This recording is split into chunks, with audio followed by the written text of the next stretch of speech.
Hi guys, this is Raju Rahman from Tectonic. I was always a fan of the Galaxy Note series. That was a great phone for both play and because of the S Pen, great for work too. It made me more productive rather than having to print a document, sign it, then scan it back into the computer. I was able to simply sign a doc on my phone. The phone was a productivity powerhouse. Now, with the S Pen on the Galaxy Z Fold 3, as you can see, the ability to be able to sketch or doodle is certainly fun, for a while at least, but it's the ability to be more productive that will stop you from leaving the S Pen at home. Add to that the poorly thought out and badly designed flip cover you'll need to carry the S Pen around with the fold. Is it really worth it? Oh, and apologies to any Demon Slayer fans out there for my bad sketch of Tanjiro.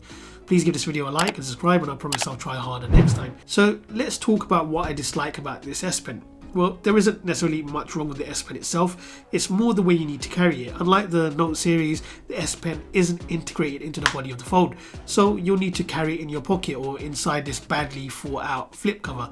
And like I mentioned before, whilst there isn't anything wrong with the S Pen itself, there's a lot to dislike about this case. Let's go through them really quick.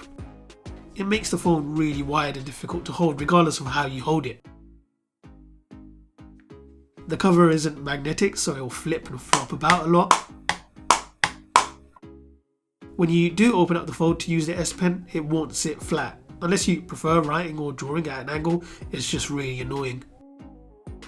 With the fold unfolded, the cover extends out a bit to the left, making it a bit challenging to type with your left thumb. You could flip it around and type this way, but still I'd rather be able to choose the way I want to hold it than be forced to hold it a certain way. You can take a picture with the case on as normal, but you won't be able to use the cover screen preview because the flap is covering the cover screen. Not a huge issue, but it's a camera feature you can't use with this case on the phone. You could pull down the cover, but then you would be covering the camera, so it's definitely not a feature you can use anymore with this case on.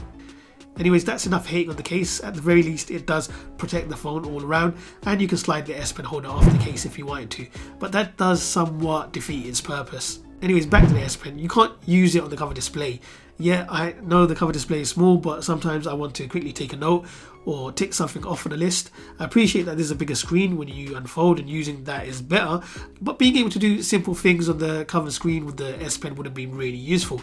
And when I want to do something more complicated or involved, I could use the larger inside screen. That option would have been great. So now onto what I like about the S Pen experience on the Z Fold 3. The nib retracts when you apply a lot of pressure, so you shouldn't be able to damage the screen. This is of course reassuring considering the screen is pressure sensitive. It can render different thicknesses with lines just like you would be able to with a real pen or pencil. I don't have a Galaxy Note S Pen with me here to show you, but this S Pen is taller than one of those. It's closer to the length of a typical pen, so it's very easy and comfortable to hold. If you hold the button at the side of the S Pen and tap on the screen, it'll start an off-screen memo. This basically allows you to take a note without unlocking the phone. It's really useful to jot something down quickly. Now imagine if there wasn't this flappy cover, and if you could do that on the front screen, it would have been so much better.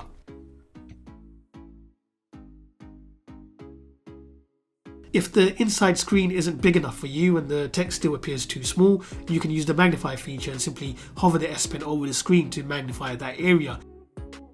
You got Smart Select, where you can select the part of the screen you want to take a screenshot of. Of course, these are just some of the things you could do with the S Pen and the Z Fold 3. There's plenty more.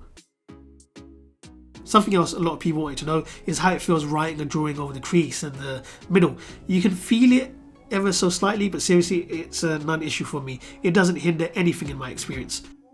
So overall, the functionality with the S Pen and the Z Fold 3 is very similar to what you would get with the Note series. They haven't left much out.